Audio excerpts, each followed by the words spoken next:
What's up, everybody? Welcome to Last Man Standing, the Circa Survivor Pool podcast. My name is Tony Farmer. Ryan Hogue is my co-host, and we have a very special guest today, Mike Buchmiller.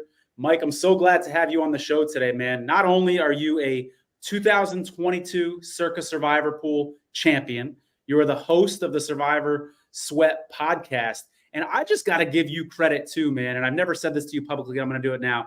You are a nice damn guy. I remember when I was in Circa Survivor with less than 120 people to go, you and I connected on Twitter, and you're just like, hey, if there's anything you need, let me know. Because as you know more than anybody, once you get down to the end, your head is spinning, and you gotta start worrying about hedging. You gotta start worrying about, potential partners. You gotta start worrying about, do you want to sell these days now with the Survivor Sweat marketplace? There's so much on your mind, and it was such a relief for me to be able to talk to someone that's walked in those shoes before. And you've always been a great guy that I felt like I could always reach out to in these last couple of years on Twitter. So we really appreciate your time, and thanks for being a nice guy as well. Well, thanks for those kind words. I really appreciate that. That said, I'm happy to be on your pod here. It's great to talk to other people in the Survivor community. Our podcast started organically as we were making our run in 2002. My partner, Russell Rosenblum, and I, we were looking high and low for content, for anything, YouTube, Twitter, you name it, just to discuss it. It consumes your whole life. And so you realize you're kind of out on an island, and there wasn't that type of content out there. And so that, organically led to us starting a podcast. That said, when you reached out to me last year, I know the feeling of going through it. My partner knows the feeling of going through it. It can be lonely, and you need a think partner. You need people to help you through that process. And, we had been knocked out. And so us doing the podcast, we wanted to connect with people and help them to the finish line any way, shape, or form, and just kind of lead people down that path. Now, Survivor Sweat has kind of connected the community. There's a lot of people that you can touch base, talk shop with, connect with. But when we were down to the final 16, final 10, we couldn't find anybody. Nobody was out there. The contest was relatively new in the grand scheme of things. Obviously, it's blown up, and rightfully so. I'm obviously biased. I think it's the best football contest out there. I know there's a lot of fantasy sports stuff but just to root and sweat games. What a better? I can't think of a better format than Circa Survivor. No, I couldn't agree more. I'm going to take you back a couple of years ago. We got a photo here. Here's you on the left with your team holding that $3 million check. Mike, they say money doesn't buy happiness, but you look pretty damn happy right there in that photo. I promise you it made my wife happy. Can you take us back to that, I guess, the moment that you sealed it in that last week of the 2022 season? Remind me, if you remember, what game it was, what's going through your mind as you're sweating out the biggest game of your life.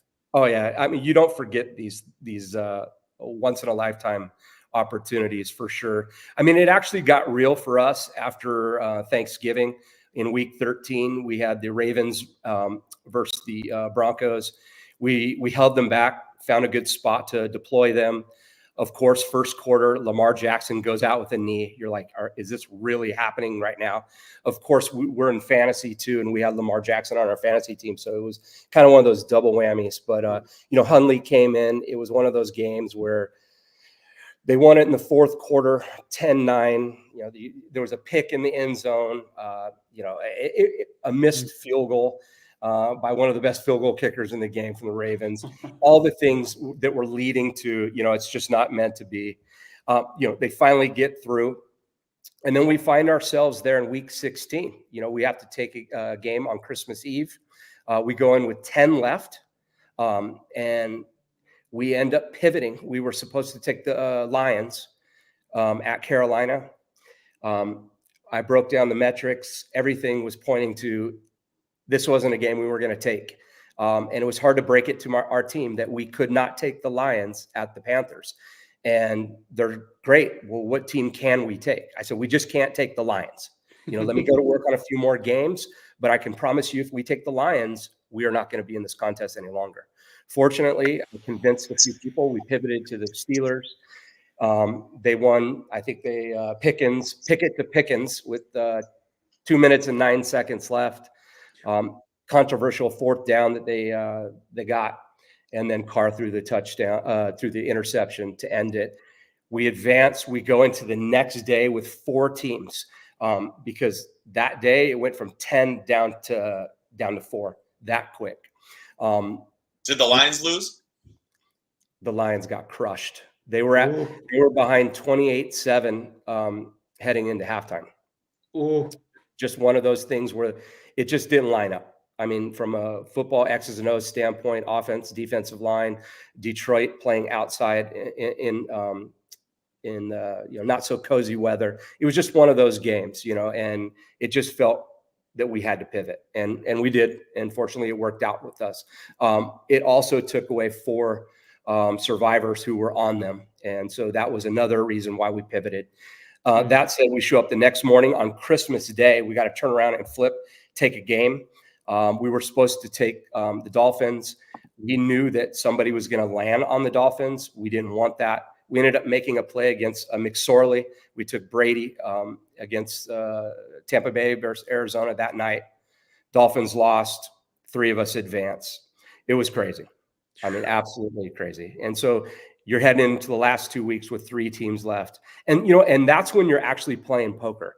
That's when it gets real, because, with 10 left, 12 left, 8 left, you can identify where people are going to land. You identify tendencies.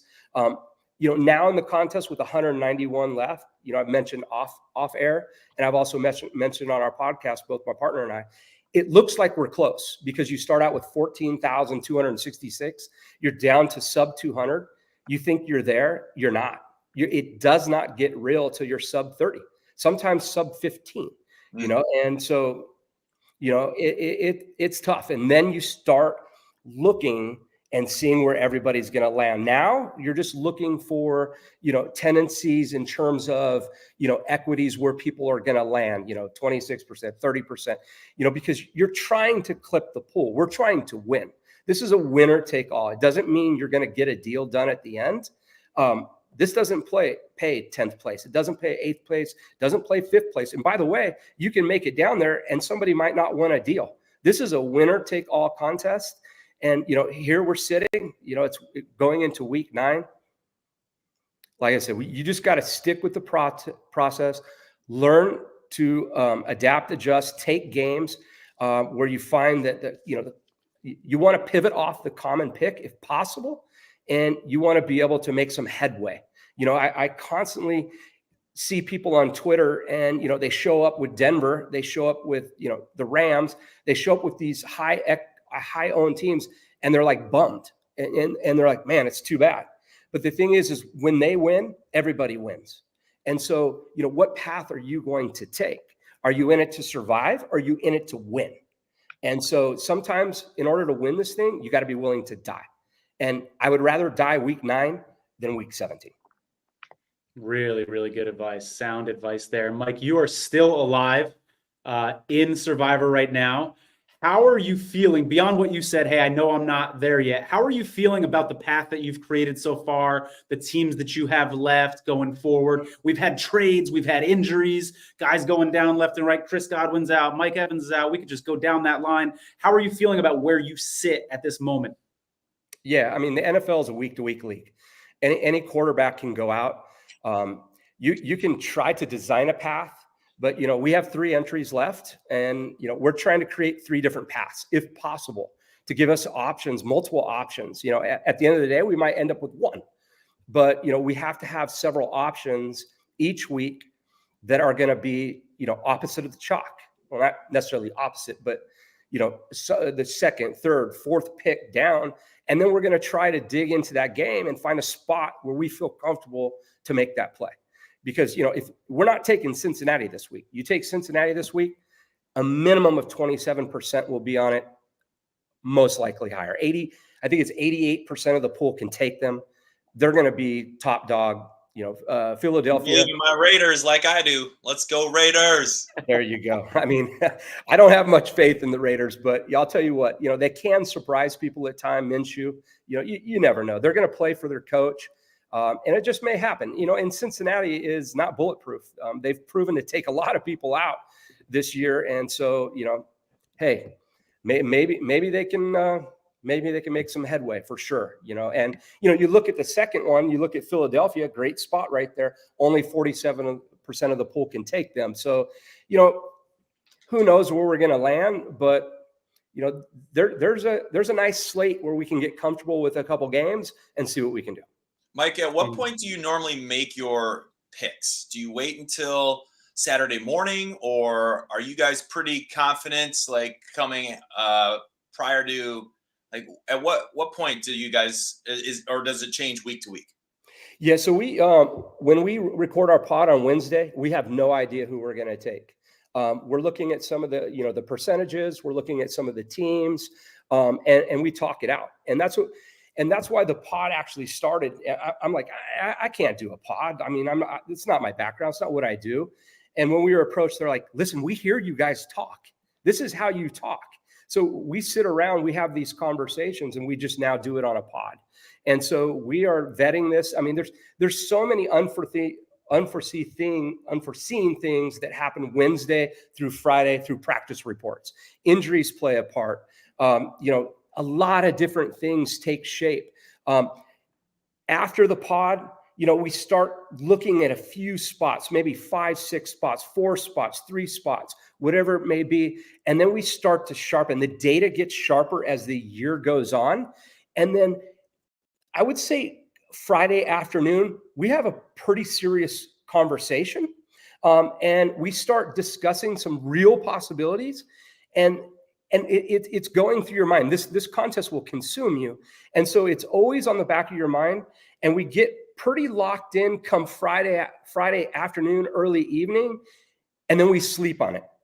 We just like to just step back, step away, be non-emotional about it. And then on Saturday, my partner and I, we get on a call and we really start locking it in. That call can be anywhere from 10 minutes to an hour, depending on how we feel. And then, we have to feel comfortable with the process, all the numbers, all the data, everywhere we want to go.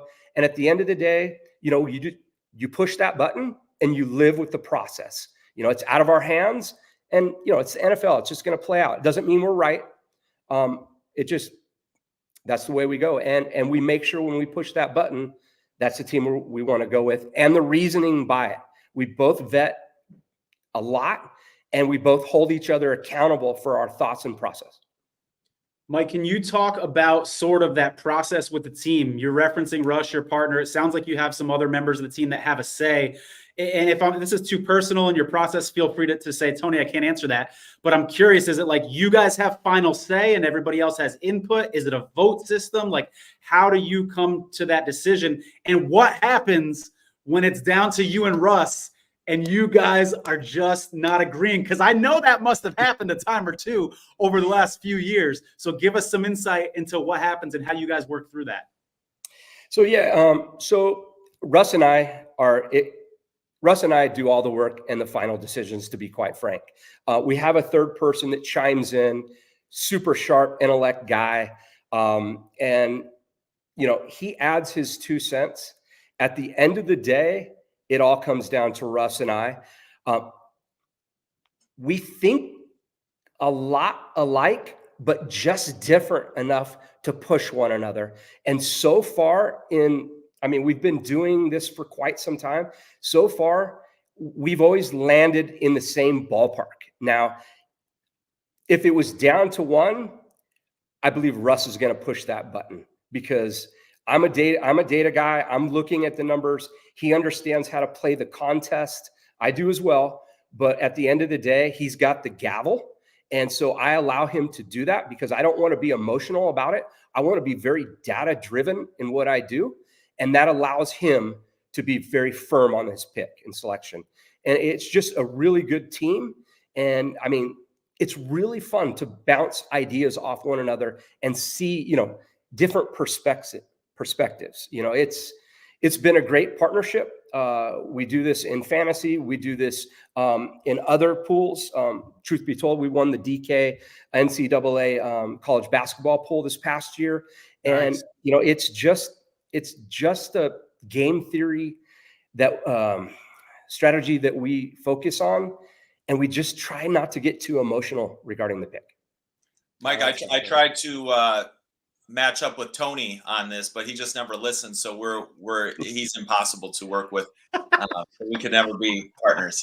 Yeah, I mean, I'm telling you, there's a few guys that I know, and they have partners, and they go back and forth, and like I got overrode, I got outvoted off the island, those type of things.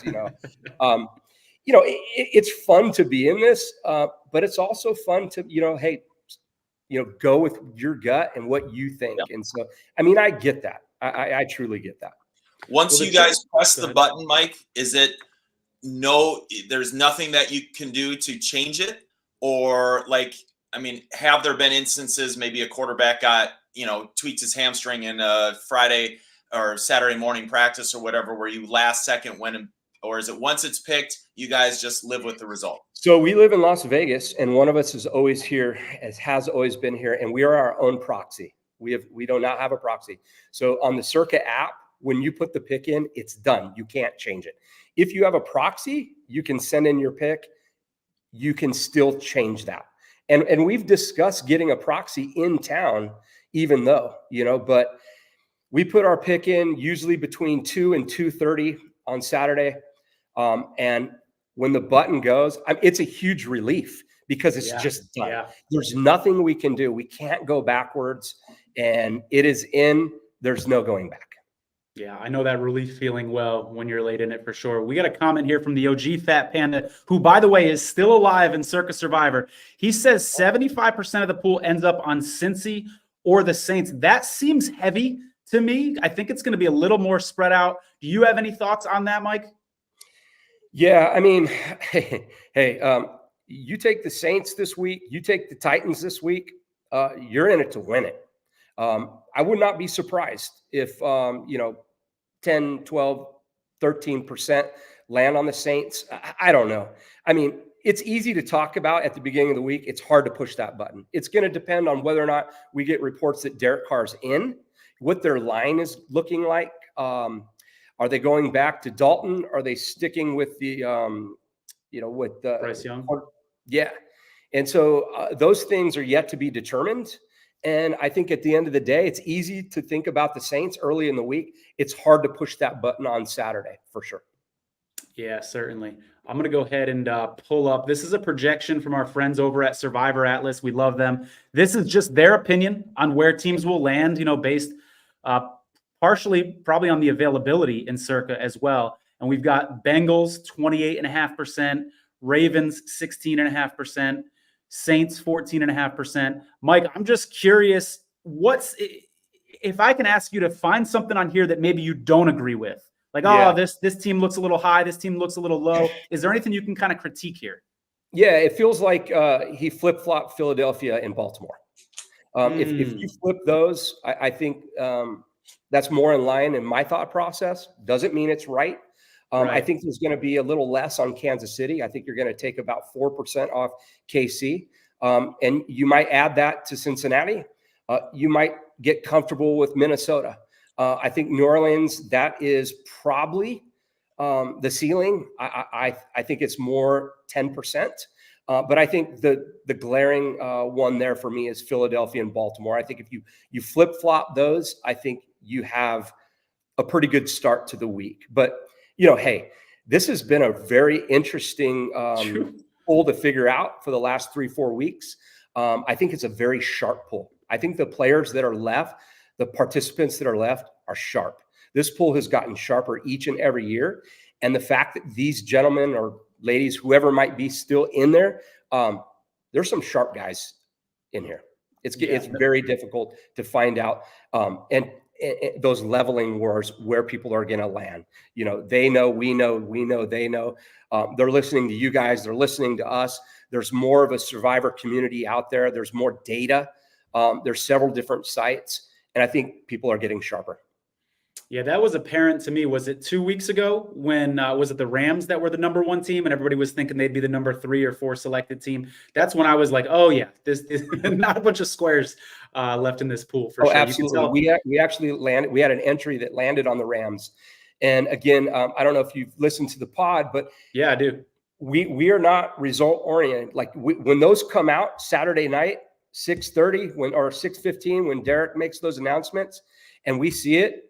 Even before we run the game, we just know we're either good or we're bad. And it really doesn't even matter what happened on Sunday anymore, because it's like, man, we are not where we're supposed to be.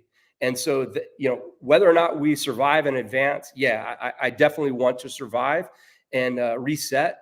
But we know on Saturday night whether or not we were correct in our assessments. Yeah, absolutely. It's funny because obviously nothing beats Sunday. Sunday with this contest is amazing, but Saturday night is becoming really fun when these selection counts come out. It's unbelievable. And hopefully someday you guys will be there. When it gets down to like 16, 10, and you're trying to identify where they're at, and that thing pops up, it's all the work that you put in there to try to figure out, to play poker metaphorically, is to where everybody's going to land and find out how you can get yourself in the better game to survive, but yet the opportunity to clip a high percentage of the pool. Yeah, man. Ryan's been on a couple of reality TV shows. It actually seems like Survivor at the end is like the TV show Survivor on CBS, like where there's alliances and teams and strategy and hopefully not backstabbing, but it just seems like it really turns into a different ball game with, less than 20 people to go for sure. Yes. The money becomes real. Yeah, absolutely. Before we let you go, Mike, any thoughts that you want to share with us, really about anything? If you want to plug anything that you're doing or give any advice, I just kind of want to open the floor to you to share whatever you'd like before we let you go here, man. Well, I mean, again, our podcast started organically because we wanted to build this community. We wanted other people that thought like us, that enjoyed this. I love watching you guys because I love to listen to the thought process. There's no one way to play this. There's many different strategies. We're constantly learning each and every day. We have an idea what we want to do, but we're always picking up information, data. I believe Survivor Sweat gave a reality of being able to pull some equity out of a winner take all contest. Before, that was not realized. And to play this thing, to get down to the final 10, 4, 3, 6, and just get clipped with that much money on the line. I mean, not a lot of people have pocket full of cash to go hedge, and to play against that final number. And this gives an opportunity to bring people back in, to sweat, to build that community, to, just get percentages and feel like, wow, you at least get something. It's a realized gain where in the past there was nothing there. Yeah, and I can't say enough about the marketplace. Every week on the show, we go over the entries that are in the pool. I sold an entry earlier this year when I was down to one entry left, and really glad that I did. It was a very smooth process. So we say it all the time, but definitely check out the Survivor Sweat marketplace as well. Mike, you're so generous with your time, man. We really appreciate you coming on here and sharing your advice and perspective, brother. Anytime. Again, I enjoy your show. Thank you guys for continuing to build this community. It's guys like you that I can't wait each and every week. And, hopefully we survive and continue on, but if not, I'll still follow and lend advice to anybody that's out there, because again, it's a once in a lifetime thing. It's happened once to me. I'm not naive to think, I'd like to take it down again, but I'd also like to split with somebody too, and give somebody else an opportunity to feel what it's like to put that jacket on, to go to Circa and be treated in the best of, I mean, Jeff Benson, Derek Stevens, you win this contest, Circa Million, Circa Survivor, you're like family. It is awesome down there. They treat you well. And not everybody can experience it, but I'm always happy when they do. Absolutely. Very, very well said, Mike. Thank you so much, brother. Take care. And everybody, make sure you check out the Survivor Sweat podcast. They're really, really good content. Thanks again, brother. And good luck to everybody that's left in the contest. I said, I'm rooting for everybody. Good luck to you too, brother. Thank you, guys.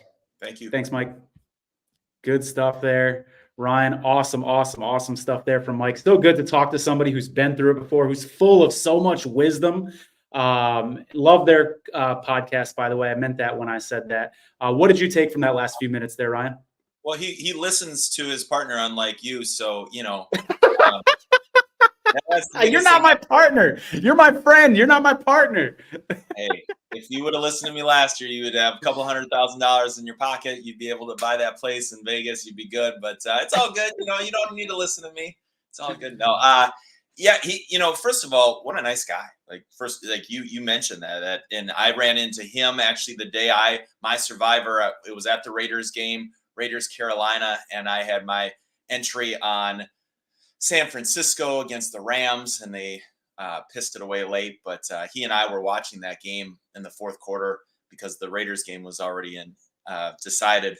And, just for him to, be as prominent in this arena, and for him to come up to me and be like, you look familiar. I think I watched your podcast. Like, I was like, wow, I didn't know that anybody watched our podcast. And so for somebody so prominent, and then to take his time, on a competing podcast, essentially, right? I mean, but he made a great point about this is all about building community. Oh, yeah. I love what he said about, when there's so much money on the line, not a lot of people have the money to hedge, nor maybe the wisdom to what that means. And for Survivor Sweat to be able to provide, or Survivor Atlas to be able to provide that opportunity for people to stay involved, I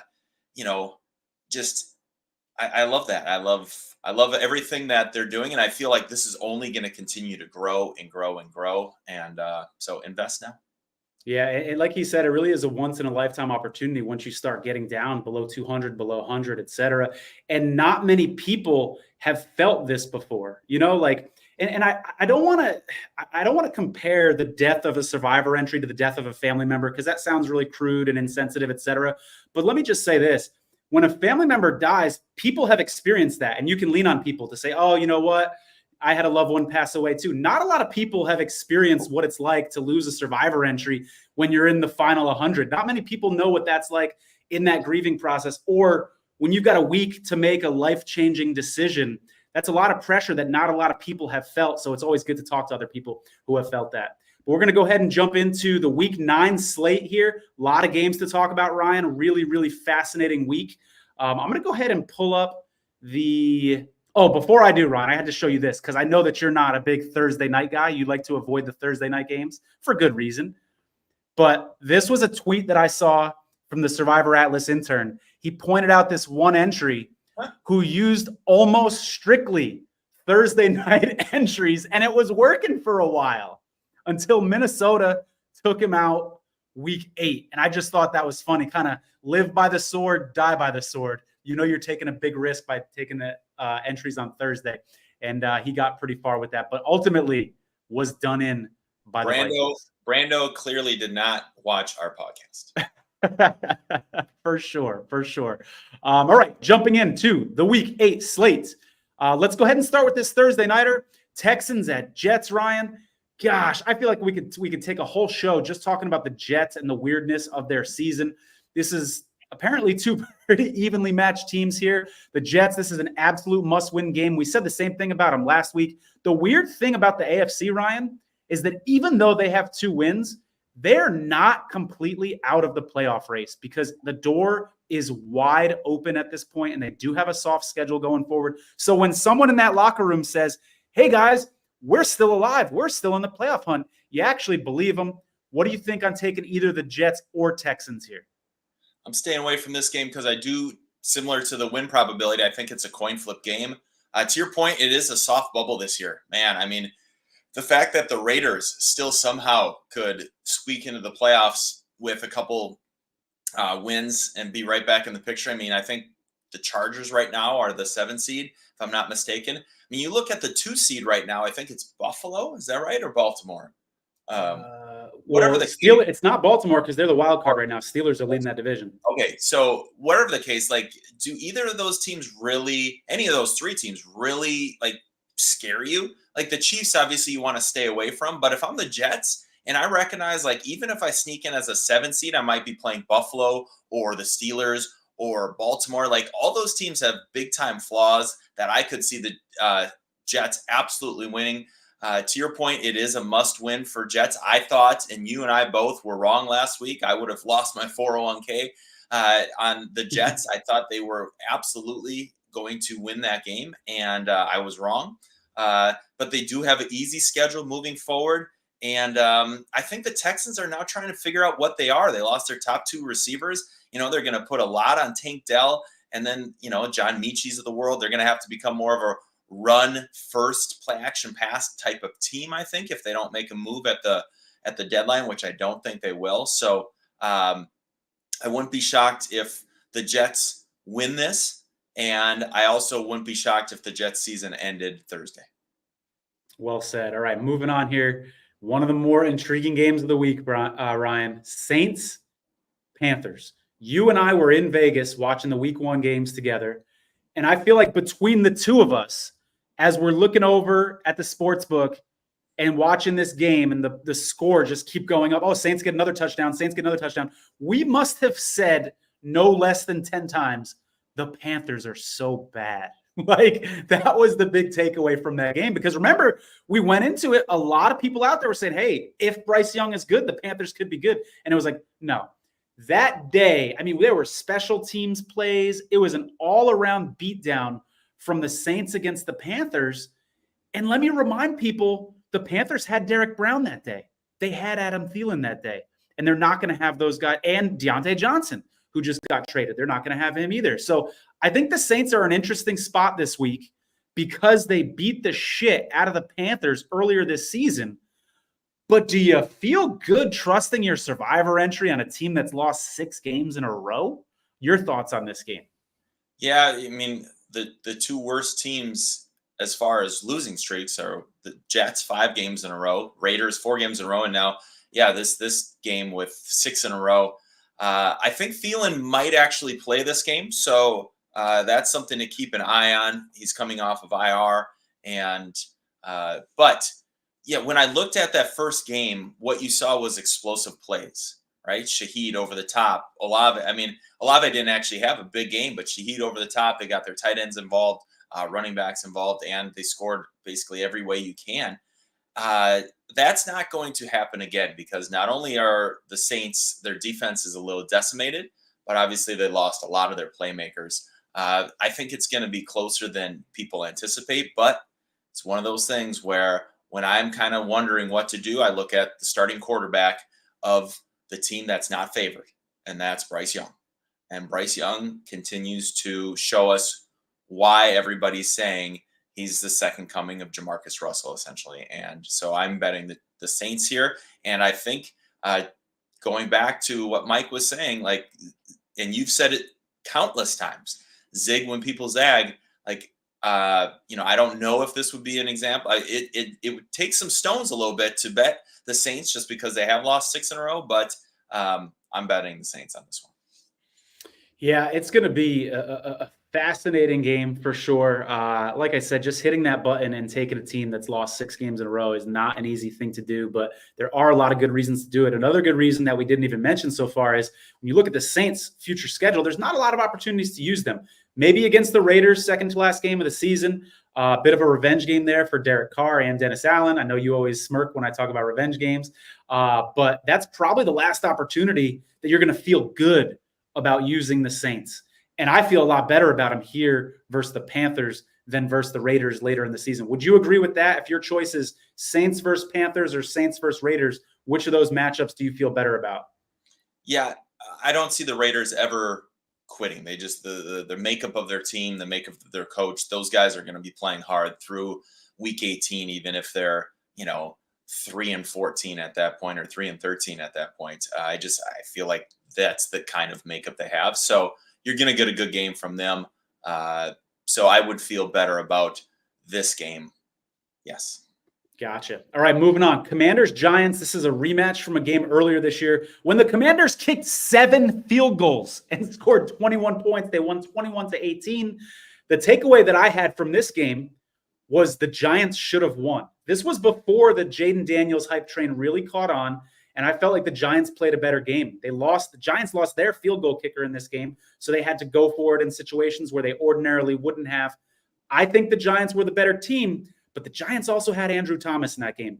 And that offensive line and that offense in general has looked a lot different without Andrew Thomas out. The Giants do not have depth at the tackle position, and it has shown the last couple weeks. What do you think about this game, Ryan?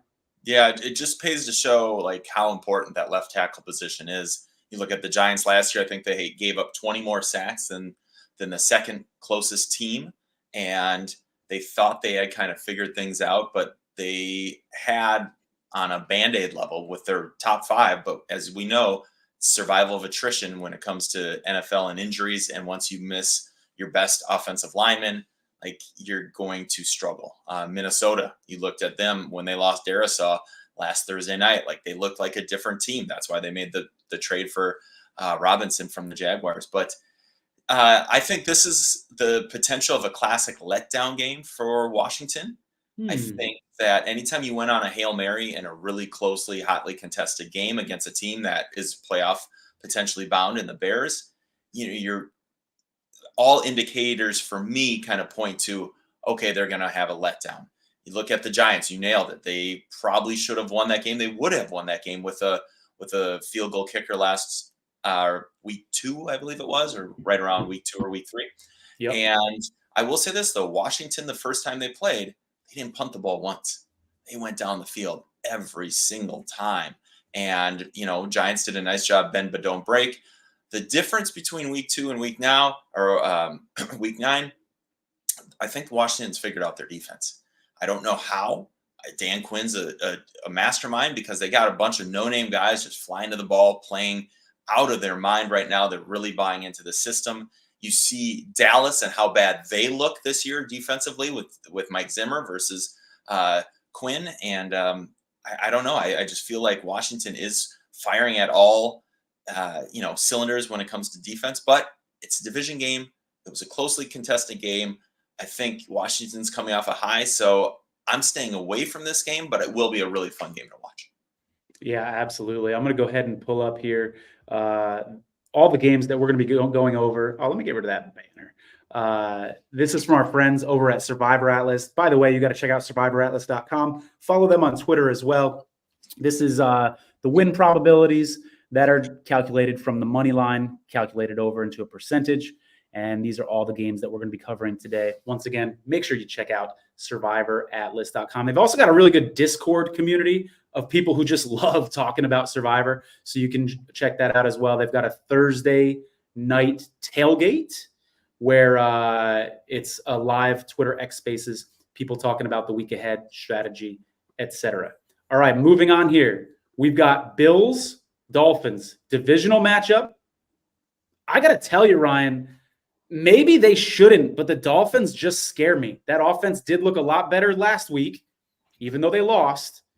And just with a team that we know is capable of having an explosive offense, despite some shortcomings on defense. Holland, their safety, is injured, so keep an eye on him. The Dolphins just scare me, especially in the divisional matchup. So that makes me not want to pick the Bills here. The Bills have 2 games later in the season against the Patriots, the very end of the season. Would you take the Bills if you had an entry left in Circa Survivor? Well, I feel like the Bills are one of those teams. Sorry, the Dolphins are one of those teams, similar to Cincinnati, similar to the Jets, that we keep waiting for them to play to the level of expectation we have of them. But in reality, like, maybe those 3 teams just aren't that good. And I feel like the Miami's one of those teams where I'm like, well, I'm really excited about them. But look at the wins they have. They beat the Jaguars in overtime on a fluke. And I think they beat the Browns with Huntley as their quarterback. Is that right? That's They beat somebody no. bad. Tennessee? I don't know. Yeah, I can pull The it up. team I'll pull wins it up now. are a joke, right? Yeah. The other games, I would argue last week, kind of a must win. They lost. The one thing I'm looking at is, and I know you love this angle, is it a Tua revenge game? Right? They knocked him out of the game. Not that it was malicious or anything like that, but the Bills are getting Von Miller back. Miami's defense was supposed to be good, but I think they're recognizing like Christian Wilkins, really good. Andrew Van Ginkel, really good. These guys that they lost from this past year, like, I don't think they're able to recover. I don't know. So I'm starting to believe that the Dolphins just aren't a very good team. Their offense obviously always does scare me, especially with Tua. But I think the Bills, I'm going to eat crow because I think I was wrong about them at the start of the year. I just thought they were due for a massive letdown. I didn't think they had any chance of winning the division. Right now, they're running away with it. I still hope I'm right at some point that they will fall off, but Josh Allen's playing at MVP level right now, and nobody on the Dolphins is. I like the Bills. I don't know if I like them enough to pick it as a survivor pick. Yeah, Josh Allen threw his first interception of the year last year. This is a guy who the one critique about him has been his accuracy and his interception. So he is having an absolute hell of a year. To your point, the other team that they beat besides the Jaguars was the Patriots. So yeah, absolutely. They've beaten two very soft opponents. And the Bills beat the Jaguars in week 2, 31-10. So similar thoughts there for me in terms of my comfort taking the Saints versus the Panthers. It's like, hey, we already know they can beat them. They whooped their asses earlier this year. And so just from a matchup perspective, it causes a bit of intrigue there. All right, moving on. We've got another AFC East team, the Patriots against the Titans. Yeah. Bob is in the chat. We appreciate you joining us, Bob. Titans. Patriots favored by 3. I think this point spread is actually up to 3.5 now at this point. Would you have the stones to take the Titans? Well, I just threw up in my mouth a little bit just thinking about this game. It's going to be painful, right? It's tough not to root for Jacoby Brissett. I will say that. I don't think Drake May is going to play. He's on protocol. He is practicing like unlimited, but he's still in protocol. And Titans defense, they're actually pretty good. I mean, their offense is just awful, right? I think it's going to be a field goal game. I'm betting the under, and I'm staying away. Gotcha. Yeah, if I had 6 entries, you could convince me to put 1 on the Titans. With 1 entry, absolutely not. I have a feeling there's going to be some people because, in the Survivor community, there's a lot of like, just pick against the bad team. Go against the Panthers, go against the Patriots. And for that reason, I think there's going to be some people on the Titans. I respect it because you do have to make a bold move at some point if you want to win this thing. So I get it. But it's not for me. That's a little too much risk for me. Who do you think's better, Tennessee or the Jets? Jets. Yeah, I don't have to hesitate there. What did the Patriots do to the Jets last week? Yeah, sure. I mean, well, I'll make excuses all day. I mean, Jets missed kicks with their, missed the extra point, missed field goal. I'll say the Jets should have won that game. But yeah, to your point, I mean, that's fair for sure. Moving on here, we've got Chargers and Browns. Have you noticed Justin Herbert? Go ahead. I was going to say another one. I'm betting the under. Have you noticed Justin Herbert has been throwing the ball a lot more lately these last couple of weeks? We all have this idea in our head that the Chargers are a run-first team because that's what we saw the first couple of weeks of the season. But Herbert is averaging over 300 yards a game the last couple of games. He's getting a couple healthy receivers. He's been averaging that, and they've been increasing their amount of pass attempts with receivers that most people haven't heard of. Now they're getting a couple receivers back. This offense is kind of like changing shape right in front of our eyes. They're going up against the team in the Browns who just got Jameis Winston back last week. Ryan, I don't know how closely you watched that game, but Jameis got away with a couple. There's a couple balls that could have been interceptions that weren't. What are your thoughts on trusting the Chargers versus the Browns here? Well, I'm surprised you haven't gloated about that gross game that, I know. I'm not a gloater, Ryan. You're the gloater. But if you want to bring it up, I will go ahead and mention that I told you on last week's show that the Browns were going to make that game against the Ravens close. And you told me I was crazy and I was wrong about the Browns a couple times before. Thanks for reminding me. Go ahead. Yeah, I'm not a Jameis Winston backer. I think the Chargers defense in this game is going to feast. I think they're going to actually, I mean, the Baltimore's defense is 32nd in the league for pass defense. And there's a reason that Jameis was able to have some success. Well, and they had two cornerbacks out. They were down their two cornerbacks and lost two defensive linemen during the game. So they were down 4 starters. They had their cornerbacks against Gardner Minshew and the Raiders ate them up on the outside as well. I think this. Yeah, hold up. I'm not saying that's why the Ravens were bad last game. I'm actually supporting your point and saying, yeah, the Browns had a very soft defensive matchup that they exploited for sure. Oh, okay. I think this is another ugly game. Another one I'm betting the under. I think the Chargers win. I think they need it more. I think they're more desperate. And yeah, watch out for Ladd or Ladidi McConkey, as our guy from Key and Peele would say. He's been one of the best rookie receivers this year, kind of under the radar. I knew that I really liked him coming out. He's sneaky athletic. If you look at his combine numbers, like he doesn't look the part, but man, that guy's not only quick but fast too. And he's starting to gain some, confidence in his quarterback, which is all the difference when you have a quarterback that believes in you. And yeah, they've recognized. I think Jim Harbaugh is just like, okay, well, maybe my team isn't a power running team. And, as the season goes on, my best player is Justin Herbert. Maybe I need to rely on him, and they're putting him in positions to succeed. And he's doing well. And maybe Herbert wasn't fully healthy earlier this season, and maybe that has a little bit to do with it as well. I will say this about the Browns. Them getting Nick Chubb back, I understand that Nick Chubb's numbers the last couple of weeks weren't impressive, 3.3 yards a carry last week, but he passed the eyeball test for me. He looked powerful. He was pushing the pile several times, and I feel like if he can just get a little bigger lanes from the offensive line, he looked to be back to me, despite the awful numbers the last 2 weeks. I'll say that. Moving on here, we've got Cowboys at Falcons. I think there's going to be nobody on either of these teams.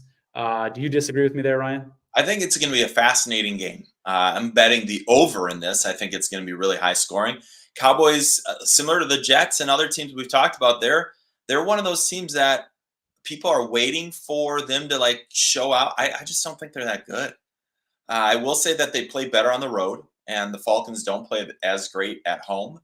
But maybe the Cowboys, since they're up against the wall, they'll show out. But I think, the Falcons are in control of their own destiny in terms of their division.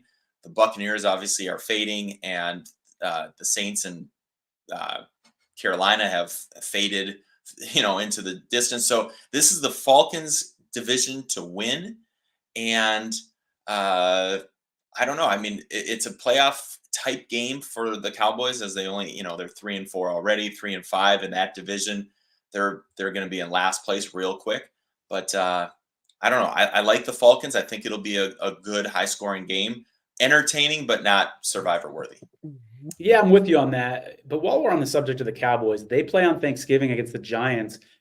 And I wonder if their recent struggles give people pause about trusting them on Thanksgiving against the Giants. So let me throw out to you, Ryan, some holiday games, and you tell me which ones you're comfortable with and you're not comfortable. Actually, let's have some fun. Rank for me on a scale of 1 to 10, 10 being the most comfortable, 1 being the least comfortable. How comfortable you are trusting Dallas against the Giants on Thanksgiving? Dallas at home against the Giants on Thanksgiving, I would be a 6. A 6. Okay. Now, I know this one's tough because we don't know if Jordan Love's going to be healthy. Tua's going to be healthy. Let's assume Love and Tua are both healthy. Packers in Green Bay against Miami. 7. A 7 on that one. Okay.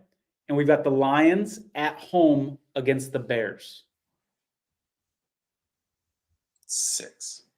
Okay. So all kind of clustered up. I think Green Bay's defense is criminally underrated. Wow, nice. I like that. That's a good take there. And then how about Chiefs Raiders? Right, that's the Thanksgiving game. Chiefs Raiders. That's Christmas. No, that was Christmas last year. Sorry, Black Friday. Black Friday is Chiefs Raiders, I think. I Hold think on it's one on second. Black Friday. Yeah, I'm almost positive it's the Yeah. 20th. So that's included. Yeah, that's Black Friday. So that's included in the slate for the Thanksgiving games. So where would you rank that 1 through 10? Chiefs Raiders. 100. Okay. So even I mean the Raiders played the Chiefs somewhat tough. It was a 7-point game. So that's your pick for Thanksgiving. I have no confidence the Raiders going into Arrowhead winning, especially after we beat them last year on Christmas Day. We're not going to go on Black Friday, and it's a standalone game. I'm sorry, but it ain't happening. Plus, all right, so this is fascinating. Go ahead. We're going to go back to like Aiden O'Connell as our quarterback, or even do some. I mean, I don't know. It's just we're in a tailspin right now. For those who don't know, Ryan was drafted by the Raiders. He does the pregame shows for the Las Vegas Raiders, so that's why he's saying we. Moving on here, though, how about the Chiefs against the Steelers on Christmas? I need to know your opinion on that, because if you like that, then maybe you don't use them on Thanksgiving. I don't like it. In Pittsburgh, scary. Yeah, I mean, Mike Tomlin's so good. I mean, I could see the Chiefs being undefeated going into that, and the Steelers being like, no, you're not going to stay undefeated against us. Or I could also see, like, if injuries continue to pile up for the Chiefs, them being like, you know what, we're obviously going to try to win every game, but we're not going to put so much of an emphasis on decimating our team. So, like, whatever happens, happens. I think Pittsburgh's going to need that game more than the Chiefs will. So 1 to 10, it sounds like you're below a 5 for the 3. Chiefs against the Steelers in Pittsburgh. 3. Okay. We got 2 more of these. I'm going to have you rank. Texans at home against Baltimore. 4. So you like that one better than the Chiefs. Okay. And then Seattle, Chicago. I got to remember where that game is. It's in Chicago. I'm pretty sure it's in Chicago. Yep. I think I like Chicago at a 6. Okay. So Chicago on Christmas, Kansas City on Thanksgiving is kind of what you'd be feeling right now. Of course, injuries can happen and change things, but that's kind of where you're at right now. Yeah. Fascinating. All right, good stuff. Moving on here, we've got Broncos at Ravens. Big point spread here. How much would you trust the Ravens, who, by the way, as we just said, are playing on Christmas, so be careful using them up too early. How much would you trust them here against the red-hot Denver Broncos? I cannot. I think it's absurd that's a 9.5 point spread. Absurd. Denver defense might be the number 1 defense in the league. And guess what? Defense travels. Ooh. Defense travels. I think when you have a shutdown corner like Surtain, right, and he is the best corner in the league, you are able to have so much flexibility as a defense when you're just like this side of the formation completely shut down, or your number 1 receiver, right, is completely shut down. Flowers, in this case, will be negated. And then maybe in big moments, they might put them on a tight end. You just never know what they're going to do, but they have total flexibility. Their front 7 usually beats up the other front offensive lines and things like that. I just don't think the Ravens are going to be able to run the ball as efficiently as they normally do. So they're going to have to pass the ball, and that fits into Denver's, skill set. And then their defense, like, I'm not a Bo Nix fan. I'm not a Denver offense fan. But if you're going to feel better about yourself after a game, it's going to be after you play the Baltimore Ravens offense. Ask the Raiders. And so I think this is going to be a field goal game, last possession type game. I do not feel like they're a double-digit favorite by any stretch of the imagination. Their defense is just too good. They will keep them in the game. Broncos have won 5 of their last 6 games. And their losses this season, they've never lost a game by more than 7 points. So they're in every game. I think I'm leading the witness a little bit when I ask you this question, but who would you take for Coach of the Year? Sean Payton or Dan Quinn? Which turnaround has been more impressive? Dan Quinn. That's tough to argue with. I mean, people were saying the Broncos were going to be, myself included, like a bottom 3 team in the league. Commanders were right down there with them. But that's the first time I've ever heard you admit that you actually were wrong. Thank you. And I hope get out of here. I'm a sports bettor. I'm wrong about 45% of the time. Where's Tracy? Where's Tracy? Make sure she gets this, that you were wrong and you admitted it on air live. I got no problem admitting when I'm wrong whatsoever. But that's your belief. That's fine. Moving on, your Raiders against the Bengals here. T. Higgins did not practice today. Let's keep an eye on that one. Ryan, this game reminds me a little bit of that Raiders game earlier this year against the Ravens. You and I talked about it. We said, you know what? This Raiders defensive line is really good. The Ravens offensive line, especially at the time, hadn't gelled yet together. There were some question marks on it. And that was the Raiders' path to victory. They scored a huge upset. I believe it was week 2. I'm getting similar vibes from this game because the Raiders still have a good defensive line. The Bengals offensive line has some holes in it, ranked 26 by Pro Football Focus. I think this is a situation where the Raiders can control the trenches on defense and potentially be a little more feisty against this Bengals team than people think. What say you? Well, I have that in my notes. I have the Raiders are frisky. Feisty and frisky, always a good thing. And, you know, at the end of the day, Cincinnati has caused the most carnage of any team this year, right? I mean, how many people, Tony, have lost? Thousands. Maybe one of our listeners can actually count for us, but I think it's around 6,000, maybe more. A lot. Thousands. Week 1 alone, wasn't it 5,000? I mean, maybe not, but I know it's been a lot. And so I don't know how many people actually have them left to pick them. Here's the problem with the Raiders, right? The Raiders' entire offseason, they knew they weren't, once they realized like they weren't going to get a quarterback, they've built their team around finding a quarterback, Minshew, to not lose games. They were going to, play tough defense, all the things. The problem is we lack the playmakers and we lack the defense, quite frankly, to keep us and win those games. So we're asking the quarterback now to win the games. And when he ends up going and making a mistake, now people are like, we have a problem at the quarterback position. And that I got on the radio show the last 2 days, and I've been talking about this. Like, you can't have it both ways. You can't ask a quarterback, and have this expectation of, hey, we're just going to have you come in, we're going to have you do your job, not lose the game, and we're going to be fine. Well, that's fine if you're on a good team, Tony.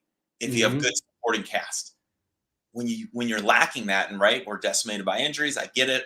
All teams are, but now you're asking the quarterback to go and suddenly become, Joe Montana in his prime. It's like, well, yeah, I can't come back from 10 points down and still play super conservative and check down every ball. I have to take some shots. And mind you, we don't have a receiver that can win man-to-man coverage. We finally got Jacoby Myers back, who's like a great number 2 receiver. He's now our number 1, garnering a lot of attention. Brock Bowers leading the NFL in receptions is awesome. He's like a Hall of Fame type tight end, but you can only do so much with him. So anyways, long story short, I think that the Raiders, from a team standpoint, they're frisky, and I think they'll keep it close. I think T. Higgins, though, you nailed it. I think that's a big if for me. I have him in my fantasy team, and whenever he's in, he ends up doing well. The problem is when he's not, Cincinnati really struggles. I look at, remember when the Giants played Cincinnati? Super close game. The Giants just didn't have playmakers to really hurt Cincinnati. I see that with the Raiders kind of in that same vein. Brock Bowers also had an x-ray after the game. They say it was precautionary, something to keep an eye on. I think it was ribs related, not positive. But if he's banged up, then, we go from, a D- offense to an F. I started off, talking about this game by, giving some reasons not to take the Bengals here. Let me give you some reasons to take the Bengals. Looking ahead, you're not using them anytime soon. They play after this game. They play the Ravens. You're not using them there in that spot. You're not using them against the Chargers. Then they got to bye. You can't use them there. Then you got the Steelers. I don't think you're going to feel comfortable using them against the Cowboys. Then you've got at Tennessee, which could be a little bit of a landmine because it could look like a soft spot. But their head coach, Callahan, knows the Bengals really well because he was the OC on that team last year. So I don't even feel great about that either. And then Browns, Broncos, Steelers to end the season. So this is the spot to use the Bengals if you still have them. This is the week strategically to use them. But I understand if you don't got the guts to pull the trigger on it, that's completely understandable because we've given you some things to think about here. And similar to last week with the Jets, like I feel like this is a playoff game for Cincinnati. They need it more than the Raiders. And it burned us last week. But again, I think this is probably your best bet. Yeah, very good point. I'm going to take a little break here to talk about the Survivor Sweat marketplace. As we started talking about at the beginning of the show, it's a great place to buy and sell entries. Going to go ahead and put some of these up here for you. Someone's selling 10% of an entry for $7,700. You can go on the Survivor Sweat marketplace at survivorsweat.com, and you can click these individual entries and see what teams they have used. The cheaper ones here are under $800. You can see a couple 1% for $750. If you want to sell in the marketplace, you can decide if you want to give up control or if you want to keep control and sell a smaller percentage of your entry. Got Tony, $880. Go ahead, Ryan. Tony, the thing I always look at is price per percent. Is there a way on the Survivor Sweat website to look at it, just like the cheapest price per? Like, can you look at it? Like, can you sort it that way? I don't think there's a way to sort it that way, but like it's really easy to find that on the website because as I'm showing them in chunks right now because we have a small screen, but it's easy to find the lowest. It'll take you about a minute on the website. You just got to scroll. It's one long string of these, so it's not hard to find. But we're seeing some down in the 700s for the price per. 15 grand for 20%. If you've got deep pockets, that's an option for you. This is your chance to get a piece of $14.266 million. Be holding that big check like we saw that picture of Mike at the beginning of the show. $1,600 for 2%. A lot of 1% out there, Ryan. A lot of people are just trying to skim a little bit off their entry. Tony, that's probably the cheapest one so far, $725. What's up? You know, I would love for the Survivor Sweat people to come on and answer when is the latest they've sold an entry. That's a good question. Yeah, because obviously, the later it goes, the way more expensive they are. So let's just say that, like, you know, I wonder, and maybe that would have been a good question for Mike. Definitely. Like people, or is that all go like hush hush, like, you know, under the table type stuff? Like, hey, you know, I'm fascinated to know if we're down to the final four. Does somebody go on there and be like, hey, you give me 250 grand, I'll give you X amount of percent of this? I'm sure there's some handshaking, et cetera, like that going on, and then people can avoid the fees and stuff like that. But it's also a little riskier because you don't have the legal paperwork that Survivor Sweat is giving you. All right, moving on here. Bears at Cardinals. Boy, the poor Bears, that game against the Commanders last week, that really they deserve to win in a lot of respects. Would you trust either of these teams with your Survivor life on the line, Ryan? No, pass. Coin flip game. Cardinals continue to battle, which is impressive. The Bears are hungry and have a good roster, but bad coaching. I don't think they're the coach. This is a playoff roster. I don't know if it's a playoff team, and that's because of coaching. And if that coaching caused them to not make the playoffs, they're adios. So I'm staying away. Good point. We talked about how the AFC West, the AFC, the door is wide open. And the NFC, it's kind of the opposite. It's kind of a bit of a logjam for playoff spots. It's going to be interesting to see how that shakes out. But I'm with you here. I wouldn't trust the Cardinals or Bears with my Survivor life. And I think, here's my prediction, there's going to be 0 people on either of these two teams in Survivor this week. Moving on here, Jaguars at Eagles. We got a lot to talk about here. First, let's start with the injuries. Upset pick. Go Jags. You like the Jags? Yeah, you've been saying all year that the Jags are not as bad as their record indicates. I don't disagree with that. Some injuries to be aware of, though. Eagles are going to be, well, not they're going to be without. Let me take that back. Eagles didn't have today in practice Goddard, their tight end, Slay, their best cornerback, Jalen Carter, their interior defensive lineman, and Landon Dickerson, a great offensive lineman, all out of practice today. The Jaguars just traded their left tackle, Cam Robinson. We were talking earlier in the show about how important left tackles are, and he's an above-average left tackle. Scherf, their best guard, missed practice today. He was injured in the last game, didn't return. Their other guard, Ezra Cleveland, injured in the last game, didn't return. He was limited today. I'd say he's more likely than not to play. Christian Kirk is out for the year. Brian Thomas was limited. Etienne and Bigsby, they were both limited in practice, but they're going to be fine. They're running backs. So Jaguars have a lot of injuries and a lot of subtractions, including trades, but you still like them here against the Eagles potentially. Yeah, I don't have a lot of data points to point to. Just when I watch them, and for the majority of their games they've lost this year, they've been one play away. Now, a lot of teams can say that, right? I think the Jaguars in particular have been one play away from so many of the games. One knucklehead play, or ball bouncing funny. Even the game they lost in London, like against the Bears, if you watch them, just the majority take the turnover plays out of it, you're watching, you're like, this team's better than the Bears. The Bears are a pretty solid team. I also, the Eagles, again, we've said they play really well when A.J. Brown is able to play. And he's been playing, and they're a different team because then they have run-pass option. Goddard's been playing really well. I think him potentially being out is a big deal.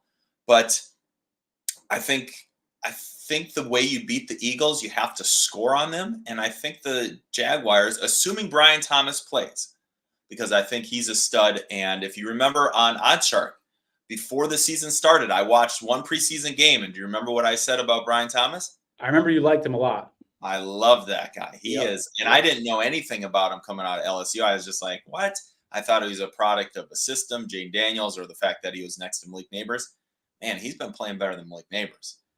Anyways, all that to say, this is one I would not pick if I was doing Survivor. I think it is upset alert. Now, Eagles may go and win 37-12.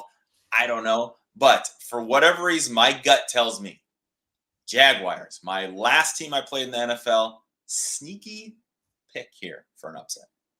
Let me ask you a question. Ryan, I think you're going to say what I'm about to say is stupid, but I'm going to throw it out there anyways. Most likely. You're a wide receiver. Like you said, you played for the Jaguars. Is there a chance that this offense could be better without Christian Kirk?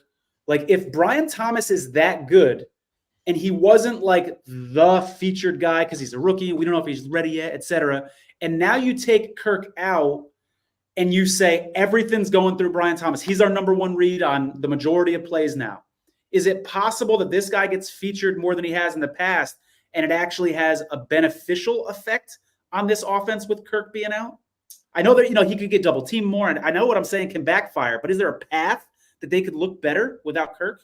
So what I think Gabe Davis plays the X position. I think Brian Thomas Jr. plays the Z position, and I think Christian Kirk played more of the zebra position or the H position, depending on the system you're in. So the slot position. So I don't think as far as like the number of snaps or anything is going to change. Now, from a quarterback perspective, right, not having my security blanket, it might open up, I would think, maybe more opportunities for Evan Ingram in the middle of the field because Kirk's more of a middle of the field type of guy. But from just a standpoint of how do we win, now I know, like, okay, Brian Thomas is probably my number one option for that. So, I kind of a gray area answer to your question. I haven't watched their offense enough to know exactly like how impactful and positionally, like from a formation standpoint, Christian versus Brian, but I don't think it's going to change like his responsibilities out there. It might turn Trevor's eyes to him a few more times. That's what I'm thinking. And then I'm not saying Brian Thomas is Randy Moss, but if we just like use that guy as an example here, if he's that type of player who can make catches in double coverage and just do ridiculous things, and it forces Lawrence to take some more chances to him because Kirk is gone, there's this world where I can see Thomas having a big game and the Jaguars putting up a lot of points.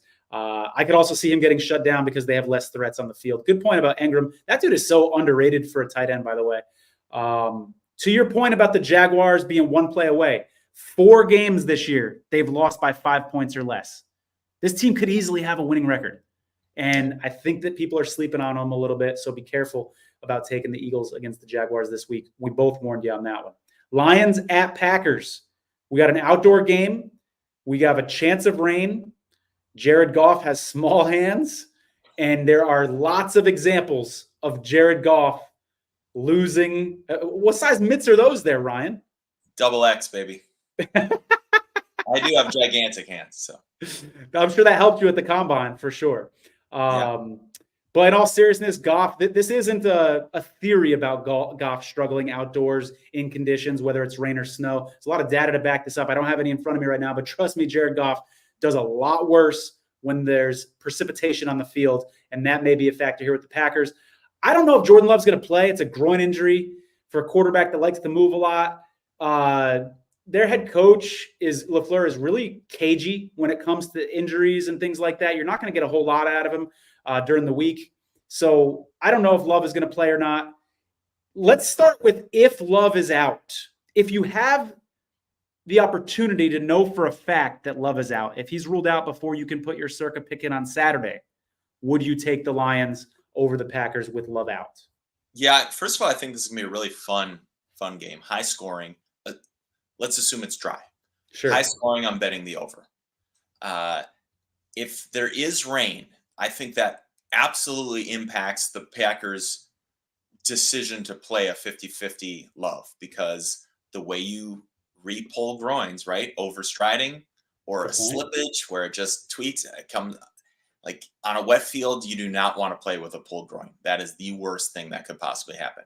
Ironically, if it does rain, I feel like it would be a perfect Malik Willis type game because you're going to have to be creative. Again, who knows how hard it rains, but you're able to be pretty creative, which they were with Malik Willis. Matt LaFleur should be in Coach of the Year conversation because of how well he did with his backup quarterback, by the way, especially one that good call traditionally has done so poorly. Yeah. But I'm fascinated to see like how they would succeed. And I feel like they would have a better chance actually with a healthy Malik Willis if it is raining than a half, a one-legged Jordan Love. I will say that division games on the road are just dicey in general, especially if a team has a really good defense. And again, we talked earlier, Green Bay's defense criminally underrated. They, assuming Jair Alexander plays, like they have a guy that can match up with Amon-Ra St. Brown, and Jameson Williams is still out, and maybe facing some longer timeout. But I think it's going to be which team can run the ball, which team can establish that line of scrimmage. It's going to be similar. Remember when Green Bay played Tennessee earlier in the season, Tennessee, when it was just kind of a gross, kind of not aesthetically pleasing, but for true purists, it was like, man, this is good smash mouth football. I think it's going to be kind of like that if there's any type of bad weather. Close game, good game. I'm betting the over if it's dry. I'm betting the under if it's wet. Yeah, I agree with everything that you said there. Even if you have conviction in the Lions because they're a Thanksgiving team, even if they're not your favorite Thanksgiving team, you do feel more comfortable going into Thanksgiving with a couple options in case there's, injuries. And let me throw that on people's radar too, from a strategy standpoint. You need to have more than one Thanksgiving team because Thanksgiving is on a Thursday. It's on a short week. If someone gets concussed the game before Thanksgiving, they're not playing Thursday. They're not getting through that protocol in 4 or 5 days, whatever that is. So you need to have at least two teams that you feel comfortable with going into Thanksgiving. Moving on here, we've got Rams at Seattle. By the way, these division matchups, man, we got a great Week 9 slate. Lions, Packers here. Every team in that division in the North is above 500. It's tight. This is an important damn game. And now we transition to another game of similar importance here. Rams at Seattle. Both of these teams really want to win this game and kind of get a leg up in this division. All four of the teams in the NFC West are separated by a half game. Cluster. It's a log jam in the NFC West. The Rams look completely different with Puka Nacua and Cooper Kupp in the lineup. That offense looks incredible. The Seattle has recently added a linebacker via trade. Ernest Brown, that I think is last name Brown. He's a solid above average linebacker. Ernest Jones, excuse me. So they've added him. I'm hearing DK Metcalf is more likely to play this week than not. Coaches are saying they're optimistic he's going to play. Seattle may also be getting 2 offensive linemen back, George Fant and Abe Lucas. So Seattle is going to be getting healthier. The Rams got a big injection of health last week with those 2 wide receivers coming back. Sports betting and Survivor aside, this is going to be a fun game to watch. I think there's the potential for fireworks in this one. I did an alt total over 51 in this, pays plus 125. Think there's going to be fireworks here. What do you like in this game here, Ryan? I love that bet that you made. I think the over will hit. Division matchups are always tough. I think the Rams are getting hot at the right time. They've won 2 games in a row. Obviously, kind of took out Minnesota, kind of did what they wanted against a really good defense. I'm not going to say that the loser of this game is going to be in sell mode necessarily, but the Rams were on the brink 2 weeks ago of, there were Stafford's going to be traded and Kupp's going to be traded, all these things so they were teetering on, hey, we're going to look to the future, but now they've had a little injection of confidence and things like that. Gun to head, I think the Rams are slightly better, especially with DK being questionable, but the Rams defense really just doesn't do much for me. So I know that the Seahawks can at least stay in the game. I think back to when Seattle played San Francisco in a divisional matchup a couple weeks ago at home, and it was very important that both teams won, and San Francisco went in and just kind of put it on them. I could see the Rams offensively at least doing that. They don't have the defense to necessarily do what San Francisco did, but I see a high-scoring game where the Rams survive by 4. All right, I agree with you and disagree with you here. I get that Seattle is a better defensive unit. They're regarded that way. I think the Rams defense has actually been playing better than Seattle's lately. So let me give you some results here from Seattle's games. They gave up 31 points to the Bills in their last game. 2 games before that, 36 points given up to the 49ers. Game before that, they gave up 29 points to the Giants. And then Seattle gave up 42 points to the Lions. So 4 of the last 5 games, they've given up 29 points or more. And I think people just assume that Seattle's defense is good because Mike Buchmiller is a great defensive mind. But that unit has not been playing great so far this season. So go ahead. I didn't say that the Rams defense was would you agree that I think we both agree that the Rams defense is not that good? I wasn't comparing them to the Seahawks defense. Yeah, no, I feel you. The Rams defense, the Rams is going to be able to hang around because their defense isn't exactly shut down defense. Yeah, totally. I would agree with that. I'm just saying the Rams defense has been playing better lately. They only give up 15 points to the Raiders, 20 points to the Vikings. That's a solid offense with Justin Jefferson there. And so I would probably say they're average. I'd say the Rams defense is probably just below average, 18th or 19th in the league, something like that. We on the same page? Sure. All right. Good deal here. Oh, we got a comment coming in, by the way. Denver replacing Wilson ended up helping them and the Steelers. Yeah, it certainly helped the Steelers. They're looking great with Russell Wilson. And I think Denver's pretty happy with Bo Nix right now. Yeah, very good point there, John. John, remind me, are you the guy that's still alive in Survivor? Are you still alive in Circa? I know Fat Panda OG is one of them. I can't remember if you are as well. There was someone else that had a last initial on their name that's still alive. Ryan, we got 2 games left. Colts at Vikings, Sunday Night Football. I think, tell me if you disagree. I think we disagree on this. I have a much better rating for the Colts than you do. With Flacco in there, are you still down on the Colts? No, I've or has it all been about Anthony Richardson? I always ask you, is Anthony Richardson still the starting quarterback? Well, then I go to the other team. I always do that. And I think Flacco gives them a much better opportunity to win. Ironically, I think that Richardson, this would be the one game that I think Richardson might actually give them a better opportunity to win because the Vikings are so, unique and And although, yes, they might get confused, I think Richardson's ability to extend plays and run would potentially cause Minnesota's defense fits, right? Flacco's going to get the ball out, but he's so immobile that I could see him getting sacked 6, 7, 8 times. I like Minnesota in this game. Minnesota needs it. They've fallen a couple. You can see they're in a little bit of a panic mode, right? They lost their left tackle. They're recognizing, okay, our ability to kind of look down on the division, what they had been the first 5 weeks.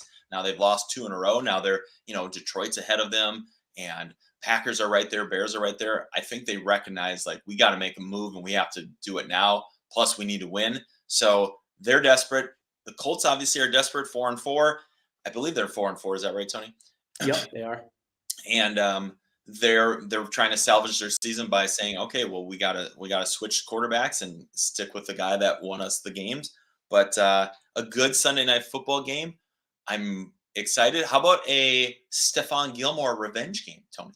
Ooh, there we go. Nice. I like that. Deep pull there. I like that. That was good. The point that we made earlier that we were on the same page about the Jaguars losing a lot of close games and maybe being better than their record indicates, I'm going to go ahead and say that about the Colts too. They lost by 3 points to the Texans. They lost by 2 points to the Texans. They lost by 3 points to the Jaguars. They lost by 6 points to the Packers. So they have 4 losses. They've never lost by more than 6 points, and they have 3 losses by 3 points or less. So the Colts could easily be a 6-2 team. They could be a 7-1 team. I don't think they're that good, but I'm just saying they've been in a lot of close games. So I don't think it's crazy to think this game's going to be close too. I bet the Colts +6 before Flacco was announced, kind of hoping that he might be. And that number has since gone down to 5, 5.5 in some places. I love the Colts +6. They play every game close. They're an underrated team. And the Vikings have lost 2 games in a row here. So do you feel good?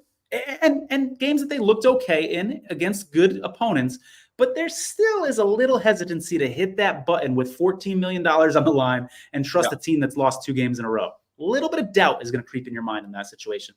Ryan, before we move on to our last game, there's been something I've been dying to ask you about all week. Yes. Anthony Richardson saying he needed a breather and he needed to come off the field from running around. I have 2 questions for you. 1, how much of a role did that play in him being benched, if any? And 2, if you were in the huddle with Anthony Richardson, how would that impact, if at all, the way that you look at him as a leader?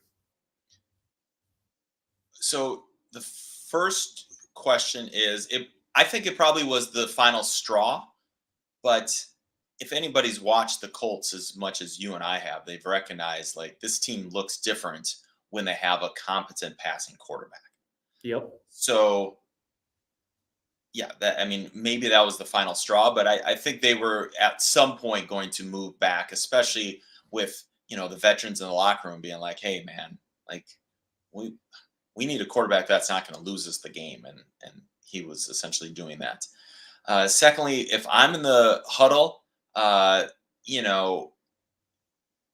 it's hard because until you walk in somebody's shoes, you don't know what's going. Like, I've been around football a long time. I've never seen that in my entire life. Like, I've seen guys, like, if you're going to do that, then stay down and pretend you're hurt or, pull a soccer or, pretend you lost your contact or something. But just to be like, I'm just gassed, guys. Let me give a play off. Like, no, you can't do that. Like, receivers, if they run like 8, 9 routes in a row, go routes, like, yeah, that happens all the time. Like, by the time I sprint back to the huddle, we're going to have 7 seconds left on the play clock. Like, yeah, put me in. Like, that's fine. But I'm also not the signal caller. Like, for a quarterback to come off the sideline cold and expect to, like, okay, I don't know how long I'm going in for. I have no warm-up throws. I'm just going to have to go in there. Like, it felt very soccer-like, and that doesn't sit well with me. I don't say anything, but I probably am talking to my teammates like, Tony, dude, what the hell is Anthony doing? So Yeah. The one thing I'll say on this is the lack of shame when he said it, like it was no big deal, to me conveyed a lack of self-awareness. Like, he thought he could get away with that and people were just gonna be like, oh, he was tired, no big deal. Like, Anthony Richardson, have you been watching football your whole life? Have you ever seen this before? Like, don't you know that what you just did is unprecedented to be the starting quarterback at a team and tap out? And I mean, we've seen guys play through all sorts of pain throughout the season, you know, in the locker room. I'm sure you're seeing guys get injected with painkillers and stuff like that and go on the field. You know, we saw Terrell Owens playing a Super Bowl with freaking broken bone in his leg. I mean, and then you've got, oh, I'm tired, I need a breather. Wasn't a good look in Indianapolis. And I think there are at least the leader of the team. Yeah, people are supposed to galvanate and support and go where you lead them. And if you're going to the sideline when you got, you stub your toe, man, come on. Yep. Soccer players don't even do that, says Bob. So true. All right, Monday night game, Chiefs, Bucks. Chiefs are a Christmas team. Chiefs are a Thanksgiving team. So I don't know that I'd advise using them in Circa, but if someone wants to get cute, would you trust them here in this spot against the Bucks team that definitely isn't going to have Chris Godwin? I'm pretty sure they're not going to have Mike Evans. The Chiefs have added Josh Uche on defense. That should bolster their pass rush a little bit. Would you trust the Chiefs in this spot? I mean, yes, I think I'd trust the Chiefs in any week, unfortunately. I think Tampa Bay is toast until for sure after the bye once Evans is back. They just don't have weapons on the outside for Baker to really feel confident about throwing. Chris Godwin was the X factor. When he plays well, he's the best slot receiver in the NFL. I think he's right there with Amon-Ra St. Brown. And he was playing at a Pro Bowl level and now obviously out for the season. Chiefs, simply put, they find ways to win. They sometimes play down in the competition and this and that. They certainly didn't look like world champs against the Raiders, but they find ways to win. Do I think that at some point it'll probably catch up to them? Yes. But would I be shocked would I bet money against them in the Super Bowl? No, I wouldn't. They find a way. And they're going to find a way to beat Tampa Bay, even though Tampa Bay is going to be desperate and all the things. I don't know how they're going to score against that defense. Yeah, if there's player prop bettors out there, I think Cade Otton is worth a good look this week. He had 2 touchdowns. He led the Bucs in receiving last week because who else are you going to throw to with those 2 guys out? And even their number 3 or 4 receiver, what's that? Who's the dude they got from the Giants? I want to say Sterling Shepard. Yeah, Shepard left last week's game as well. So with limited options at the wide receiver position, I think Otton is the place to look. And the Chiefs have definitely struggled against tight ends this year. And I could see a situation where the Bucs are down by 20 and they're just throwing little dink and dunk passes with the Chiefs in a prevent defense in the fourth quarter, and Otton is racking up some catches, gets 8 or 9 catches or something like that. So they did a really good job against Bowers. Bowers had 3 catches in the first quarter and then didn't touch the ball until the last drive of the game. It's all what Spagnuolo depends to freaking focus on. He reminds me of Belichick a little bit. He'll take someone out of the game, whoever he wants to take out of the game. He has that ability for sure. Well, we just did 90 minutes, Ryan. That went by fast. Thank you to Mike Buchmiller, our special guest who opened up the show. If you guys are just tuning in now, make sure you rewind this sucker. Please give us a like. That helps us a lot with the algorithm on YouTube. Comments are good too. Share this on Twitter. All that engagement is really helpful. Thanks to everybody who chimed in with a comment. We will be back Saturday with the selection counts for Survivor at 9:30 Eastern time. It's going to be an interesting show because I'm really curious to see what the selection counts are going to be with so many options. You could go Ravens, you could go Bengals. I mean, there's Eagles, so many choices here. Best of luck, everybody. Enjoy your Sunday. Take care.